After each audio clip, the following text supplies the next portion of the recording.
దేవుడు చూడండి, నువ్వు అడిగినవన్నీ ఇయ్యాడు. గుర్తుపెట్టుకోండి, నువ్వు ఎన్నో అడుగుతావు. అబ్బా నాకు అది కావాలా పాస్టర్, యేసయ్యా ఈ కర్నూలు కొండరెడ్డి బుర్జు కూడా నాకే కావాలి నాయనా, దాన్ని రీసెర్చ్ చేసి ప్రభువా కర్నూలు కొత్త బస్ స్టాండ్ కూడా నాకే కావాలి నాయనా, దాన్ని రిజిస్టర్ చేసి ప్రభా అని నువ్వు అడగొచ్చు. కానీ నువ్వు అడిగినవన్నీ ఆయన ఇవ్వడు. చెప్పమ్మా, ఏమిస్తాడు? ఏమిస్తాడంటే ఆయనకు ఏది ఇష్టమో నీ మీద అక్కర దలిసి ఇస్తాడు. హల్లెలూయా. గుర్తుపెట్టుకోవాలా, అడిగినవన్నీ ఇయ్యాడు. చెప్పండి.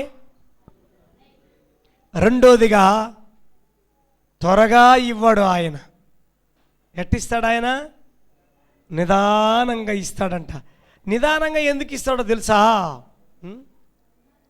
ఇంతకుముందు దేవుడు తొందరగా ఇచ్చేవాడు, కానీ ఈ మనుషులు బాగలేరు. చెప్పండి. ఒక ఆయనకి డబ్బులు ఇస్తే ఇల్లు కట్టుకున్నాడు, చర్చి కడతానని చెప్పాడు.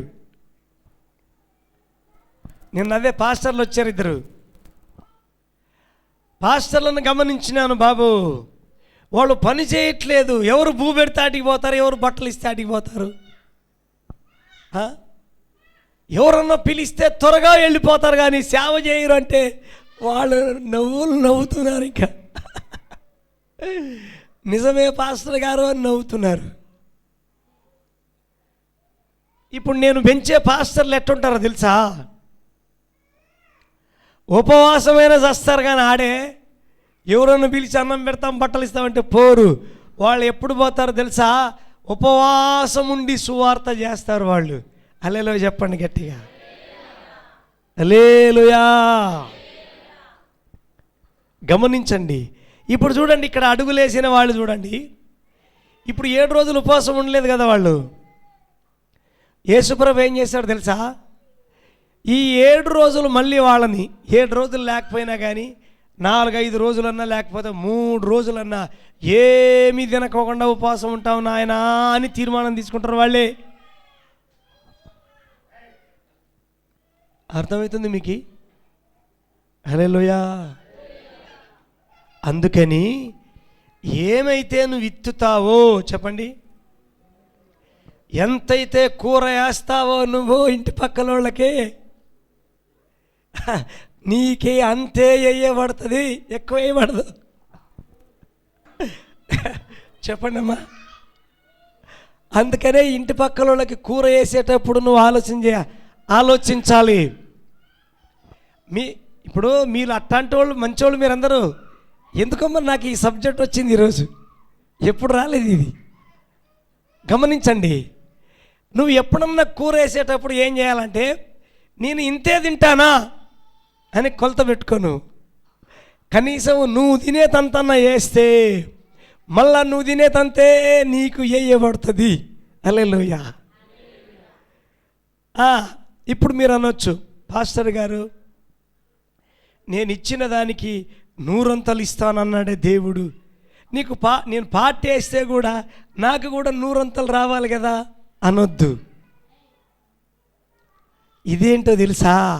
ఇది నువ్వు యేసు ప్రభువుకి తీసుకొచ్చేదన్నమాట. నువ్వు ఎక్కడికి ఇస్తావు చెప్పు? 100 అంతలు నీకు రావాలంటే ఇది దేవునికి ఇచ్చేది. ఇప్పుడు నేను చెప్పింది ప్రజలలో, నీ ఇరుగు పొరుగు వాళ్ళు, నీ ఇంటి పక్కల వాళ్ళు, నీ ఇండ్ల పక్కల వాళ్ళ వర్షన్ నేను చెప్తూ ఉన్నాను. ఇంకో సంగతి మీకు చెప్తాను. ఫలములు ఫలించాలా, నేను ధర్మం చేయాలా, నేను భోజనం వండాలా, అందరికీ పెట్టాలని ఇంటికాటికి రాగానే దురాత్మ వాకిల్లోనే ఉంటుంది కదా. కయ్యంలోకి దూరిన దురాత్మ ఏడుంటుంది చెప్పండి? చెప్పండి. దురాత్మకున్న మహా టెక్నిక్ ఎవరికి లేదు. ఎందుకంటే ఎక్కడ పోతే దొరకరు వీళ్ళు. తిరిగి తిరిగి ఆటికి వస్తాడు. తాగుబోతులోడైనా కానీ ఆటికి వస్తాడు. చెప్పండి, ఇంటికే వస్తాడు. అవునా కదా చెప్పండి? వాకిలి కాడ వచ్చేటప్పుడు టకాని వాడిలోకి దూరొచ్చు అనమాట. హల్లెలూయా. ఇంకో సంగతి తెలుసా? ఎందుకు వాకిలి కాడ ఉంటుంది దురాత్మ చెప్పండి అమ్మా? ఎందుకుంటాడో తెలుసా వాకిలి కాడ? ఇప్పుడు నీలో దురాత్మ ఉందనుకో, నువ్వు చక్కగా ఎక్కడ పోతావు చెప్పు అమ్మా? దురాత్మ నీలో దూరిందనుకో, ఎక్కడ పోతావు నువ్వు? ఏమో కొంచెం ప్రాణం బుగులు ఉన్నట్టుంది, మత్తయ్య అన్న దగ్గరికైనా పోదాం అని నా దగ్గరికి వస్తావు. వచ్చినప్పుడు నేను ప్రార్థన చేస్తే ఏమైతే చెప్పది? ఓ నాయనో పోయేస్తా, ఓ నాయన అని వెళ్ళిపోద్ది. అందుకనే ఓ అమ్మాయి ఇది ఈమె మత్తయ్య దగ్గరికి ఆడబోతుందో కదని చెప్పి వాకిలి దగ్గరే ఉంటుంది, నీ ఇంటి వాకిలి దగ్గర. చెప్పండి అల్లెల్లో చెప్పండి గట్టిగా. ఈ పిసినారుల దగ్గర, ఈ దురాత్మ వాకిలి దగ్గరే ఉంటుంది. ఈ పిసినారులు ప్రార్థన చేయరు. ఎప్పుడు తినాలా, ఒక్కరోజు ఉపవాసం ఉంటే చాలు, ఎప్పుడు తినాలా. నేను వండి పెట్టి వచ్చినాను, కుక్కగా తినిపోయినాము, ఎవరన్నా తింటరేమో. అంతేకాదు తొందరగా భోజనం చేసి ముసలమ్మగా పెట్టాలనుకుంటే ఈ ముసలమ్మ పనికి మాలిందానా అంటది ఈ ముసలమ్మ. అంటే ఈ దురాత్మ మళ్ళీ ఆ ముసలమ్మలకి కూడా దూరుతుంది. ఎందుకంటే ముసలమ్మ ఉండేది వాకిలి కాడే కాబట్టి. ఏమే ఎంత పొద్దు ప్రార్థన చేసి వస్తే, భక్తి చేసి వస్తే పనికి మాలిందానా, నాకు అన్నం ఎప్పుడు పెడతావు అంటే ముసలిదానా నీకు అన్నమే పెట్టరు బాగుంటుంది. ఎందుకంటే వండి పెట్టాలా, చేసి పెట్టాలనే ప్రేమ కలిగే వచ్చిందే కానీ ప్రేమ పోయే దోమ అయింది. ఇప్పుడు ఈ సంగతి గుర్తుపట్టుకోలేరు ప్రియులరా. అంటే అది చేసేదంతా సాతాను పని. చెప్పండి, ఎవరి పని చెప్పండి? ఇప్పుడు మీకు ఇందాక చెప్పింది, అరిగిపోయిన 5 పైసలు పలిగిపోయిన 10 పైసలు వేసేది కూడా ఎవరో తెలుసా? సాతాను దూరితేనే. లేకపోతే దేవుని ప్రేమ నీలో ఉంటే ఏమొస్తుంది చెప్పు? నీకు ఏమొస్తుంది? ఒక ఆదివారము ఒక 100 రూపాయలైనా దేవునికి నేను కానుక వేయాలి, నా డబ్బులు దేవుని పని చెయ్యాలి అనుకుంటావు. హల్లెలూయా. దేవుని ప్రేమ నీకు ఎంతో ఆదరణ కలిగిస్తుంది. దేవుని మనసాక్షి నీకెంతో మేలు చేస్తుంది ప్రియులారా. కాబట్టి ఇప్పుడు ఎవరిని చూశాడు దేవుడు చెప్పండి అమ్మా? ఎవరిని చూసినాడు దేవుడు? నతానియేలును చూసినాడు. ఈ నతానియేలు ఆడున్నాడట, అంజూరపు చెట్టు కింద ఉన్నాడట. హల్లెలూయా. లూకా సువార్త 21వ అధ్యాయంలో ఎవరిని చూస్తున్నాడో చూడండి. కానుక పెట్టెలో కానుకలను వేయిచున్న ధనవంతులను పార చూశాడట. పార చూసేది వేరు, చూసేది వేరు. చెప్పండి ఏమ్మా, మీ తలలు పైకెత్తుంచండి. పార చూసేదంటే ఎట్ట తెలుసా? ఇటు చూడండి, కిందికి పైకి చూసినాడు అనమాట. ధనవంతులారా మీది కూడా ఒక భక్తేనా? గమనించండి ప్రియులారా. హల్లెలూయా, హల్లెలూయా.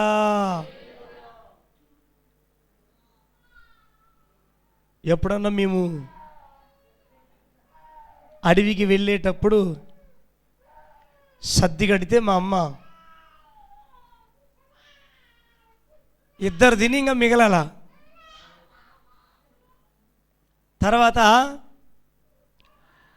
మా నాయన అనేవాడు, అరే మీ అమ్మ సద్ది కట్టినా కానీ నీ భార్య సద్ది కట్టినా కానీ మన ఇద్దరికై ఇంకా మెలుగుతూ చూడరా అనేవాడు. ఈ ముసలోనికి ఈ సద్ది గురించి ఏం ఆలోచన, నాకు అవన్నీ ఉండవు. అంటే గమనిస్తున్నాడు అన్నమాట. ముసలోళ్ళ పని ఏంటంటే వాళ్ళ త్యాగము, వాళ్ళ ప్రేమ, వాళ్ళ జాలి, మమకారం.